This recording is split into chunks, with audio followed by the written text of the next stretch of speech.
नमस्कार, मैं रविश कुमार। दोस्तों, क्या वाकई ईरान ने इजराइल के 5 सबसे महत्वपूर्ण शहरों पर कब्जा कर लिया है? और क्या यह वही दौर है जिसका डर पूरी दुनिया को था? और सबसे अहम, अब आगे क्या होगा? तो दोस्तों, आज की रिपोर्ट में इन्हीं सभी के बारे में पूरा डिटेल से बताने वाला हूं। तो दोस्तों, बने रहे वीडियो में शुरू से लेकर अंत तक। और अगर मेरा वीडियो आप सभी को अच्छा लगता है तो चैनल को सब्सक्राइब करके वीडियो को एक लाइक जरूर करें और कमेंट बॉक्स में बताएं कि आप ये वीडियो कहां से देख रहे हैं। तो दोस्तों, साल 2025 के मई महीने में हालात तेजी से बदलने लगे थे और तेल अवीव की सड़कों पर इजरायली सेना की गाड़ियां दौड़ रही थीं और लोगों में अफरा तफरी मची थी। जहां पे ईरानी मिसाइलें रात के अंधेरे को चीरते हुए आ रही थीं, जहां पे पिछले कुछ महीनों से ईरान और इजराइल के बीच तनाव चरम पर था। लेकिन इस बार ईरान ने सिर्फ धमकी नहीं दी बल्कि इजरायली जमीन पर कब्जा करना शुरू कर दिया। जहां पे ईरान ने सबसे पहले निशाना बनाया उत्तरी इजराइल का औद्योगिक शहर हाइफा। दोस्तों, यहां पर तेल रिफाइनरी, बंदरगाह और महत्वपूर्ण सैन्य अड्डे मौजूद हैं। जहां पे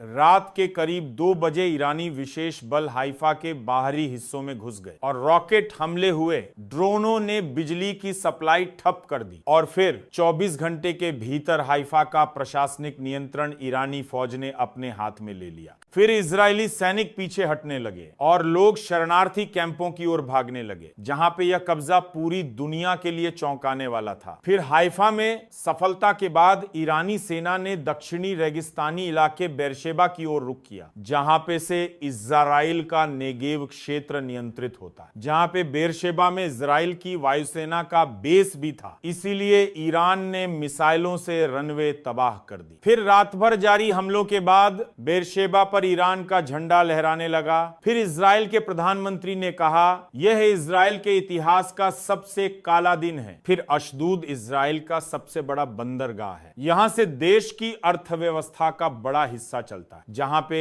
ईरान ने बंदरगाह पर हमला कर पूरी सप्लाई चेन तोड़ दी और हजारों कंटेनरों को जला दिया। और फिर समुद्र तट पर ईरानी नौसेना ने कब्जा कर लिया। फिर रात भर धमाके होते रहे, लेकिन सुबह तक शहर की सड़कों पर ईरानी सैनिक गश्त करने लगे। फिर ईरान ने तेल अवीव, जो इजराइल की आर्थिक राजधानी, सबसे सुरक्षित मानी जाने वाली जगह है, वहां ईरानी सेना ने इसे चारों तरफ से घेर लिया। फिर स्मार्ट बम और ड्रोनों ने एयर डिफेंस को पंगु कर दिया। फिर 48 घंटे तक तेल अवीव घेराबंदी में रहा, जहां पे इजराइल की संसद, बैंकों के मुख्यालय और हाईटेक हब थे। फिर ईरानी सैनिकों ने धीरे धीरे शहर के उत्तरी इलाके पर कब्जा जमाया, जहां पे हजारों लोग राजधानी छोड़ने पर मजबूर हुए। फिर इजरायली सेना ने यरूशलेम पर आया, जो कि इजराइल का एक ऐसा शहर है जिसकी फिजाओं में इतिहास की गूंज बसी है। और ये एक ऐसा शहर जहां धर्म, राजनीति और पहचान की जड़ें इतनी गहराई से फैली हैं कि कोई उसे छूने की भी सोच नहीं सकता। लेकिन ईरान ने वो कर दिखाया जिसने पूरी दुनिया के होश उड़ा दिए।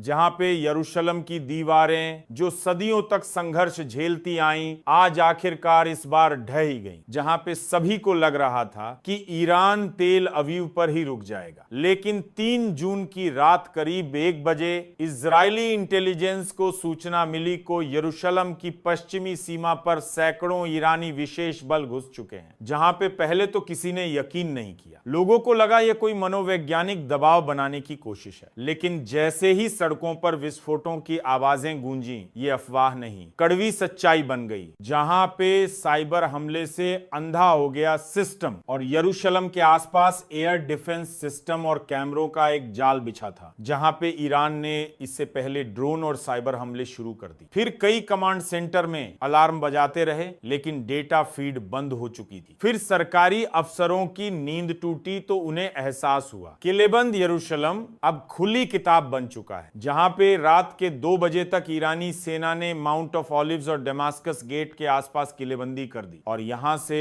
शहर के पुराने हिस्से का पूरा नियंत्रण लिया जा सकता था। फिर ईरानी सैनिकों ने इलाके के चारों तरफ बख्तरबंद वाहन और एंटी एयर मिसाइलें तैनात कर दी। फिर रिहायशी इलाकों में माइक से ऐलान शुरू हुआ कि यरूशलेम अब ईरानी नियंत्रण में है, जो भी हथियार डालेगा उसे सुरक्षित बाहर जाने दिया जाएगा। फिर लोग डर के मारे घरों में दुबक गए और कई यहूदी परिवार अपनी पवित्र किताबें और जरूरी सामान लेकर नीचे तहखानों में जा छुपे। पे। फिर यरूशलेम के वेस्टर्न वॉल और टेम्पल माउंट इलाके में इजरायली स्पेशल फोर्सेज ने मोर्चा लिया, जहां पे उनकी कोशिश थी कम से कम धार्मिक स्थलों को बचाया जाए। फिर रात भर गोलीबारी होती रही, ईरानी ड्रोन लगातार ऊपर मंडराते रहे और बख्तरबंद गाड़ियों पर मिसाइलें गिराते रहे। जहां पे एक तरफ गोलियों की आवाजें थीं, दूसरी तरफ धार्मिक स्थलों में इजराइल के रब्बी और लोग हाथ जोड़कर प्रार्थना कर रहे थे कि हे ईश्वर, यरूशलेम को बचा लो। यह रात इजराइल के इतिहास की सबसे डरावनी रात बन गई। फिर सुबह होते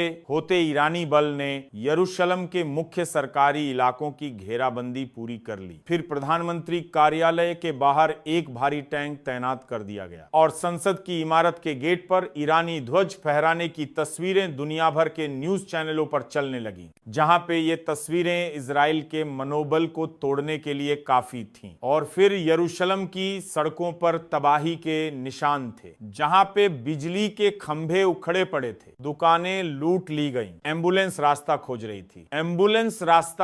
रही थी और लोग अपने बच्चों को सीने से चिपकाए शरण लेने की कोशिश कर रहे थे। फिर रात भर अस्पतालों में घायल सैनिकों और नागरिकों का तांता लग गया, जहां पे खूह से लथपथ लोग पूछ रहे थे हमारा कसूर क्या था। फिर सुबह 9 बजे इजरायली सेना ने आखिरी बार पलटवार की कोशिश की, जहां पे हेलीकॉप्टरों से मिसाइल दागे गए, लेकिन ईरानी एयर डिफेंस इतना मजबूत था कि कुछ हासिल नहीं हुआ। फिर दोपहर तक इजरायली सेना को आदेश मिला, जान बचाओ, यरूशलेम को अस्थायी रूप से खाली करो। फिर यह आदेश इजराइल के लिए किसी हार के ऐलान से कम नहीं था। जहां पे दोपहर 1 बजे यरूशलेम की प्राचीन दीवारों पर ईरानी सैनिकों ने अपना हरा सफेद झंडा फहरा दिया, जहां पे यह पल इतिहास में हमेशा के लिए दर्ज हो गया। फिर वॉशिंगटन, लंदन, पेरिस, हर जगह लोग टीवी पर यरूशलेम की तस्वीरें देख रहे थे। फिर संयुक्त राष्ट्र ने आपातकालीन बैठक बुलाई, लेकिन तब तक यरूशलेम पर कब्जा पूरा हो चुका था, जहां पे यरूशलेम जिसने